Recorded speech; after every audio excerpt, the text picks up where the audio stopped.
இன்றே டவுன்லோட் செய்து உங்கள் ஃபேவரட் ஷோக்களை என்ஜாய் பண்ணுங்க. வீடியோவா எடுத்தாதானே அவங்க பேசுறத நம்ம ஆடியோவா ரெக்கார்ட் பண்ணிடலாம்.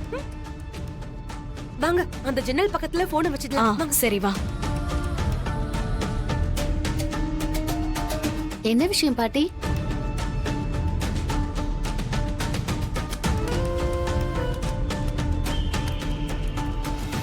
தனாவையும் கதிரையும் குலதெய்வம் கோயிலுக்கு வர சொல்லிட்டேல்ல?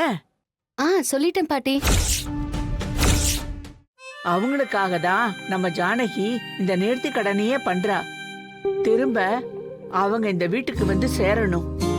அதனால அவங்களும் நேர்ல வந்து கும்பிட்டாதான் வேண்டுதல் பூர்த்தி ஆகும்.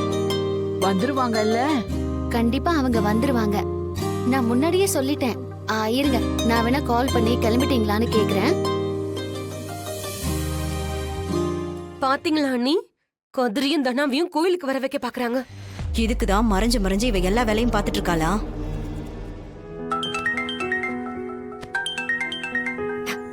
மாயாதான். ஹலோ, சொல்லு மாயா. தனா, கிளம்பிட்டீங்களா? ஏதோ கிளம்பிட்டே இருக்கோம். மாயா கூட நான் பேசுறேன். இரு, பாட்டி பேசணும்னு சொல்றாங்க. கண்ணு, எப்படிடா இருக்க? நல்லா இருக்கியா? நல்லா இருக்கேன் பாட்டி. நீங்க எப்படி இருக்கீங்க? நான் நல்லா இருக்கேன் கண்ணு. என்னடா அது, ரெண்டு பேரும் இப்படி தனியா போய் கஷ்டப்படுறீங்களே.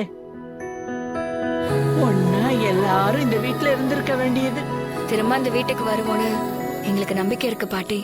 நடக்கும்டா. அதுக்குதான் இப்ப குலதெய்வம் கோயிலுக்கு போய் நேர்த்தி கடன் வைக்கிறோம். இத பாரு, கோயிலுக்கு போயிட்டு திரும்பும் போது நீங்க ரெண்டு பேரும் என் கூடவே இந்த வீட்டுக்கு வருவீங்க. நடந்தா சந்தோஷம்தான் பாட்டி. ரகுராமனுக்கு அவனை மீறி நீ போயிட்டியேன்னு கோபம், வேற ஒண்ணும் இல்ல. கதிரை பத்தி புரிஞ்சுக்காம இருக்கான்.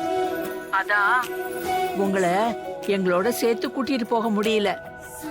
அதனாலதான் ரகுராமனுக்கு தெரியாம வர சொல்லியிருக்கோம். அது பரவாயில்ல பாட்டி.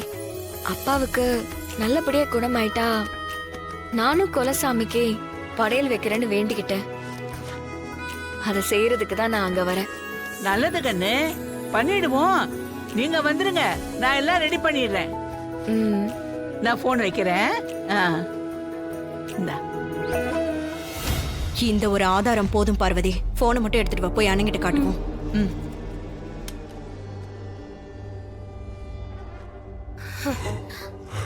பாத்தீங்களா அண்ணி, எவ்வளவு பெரிய திட்டத்தை போட்டு வச்சிருக்காங்க.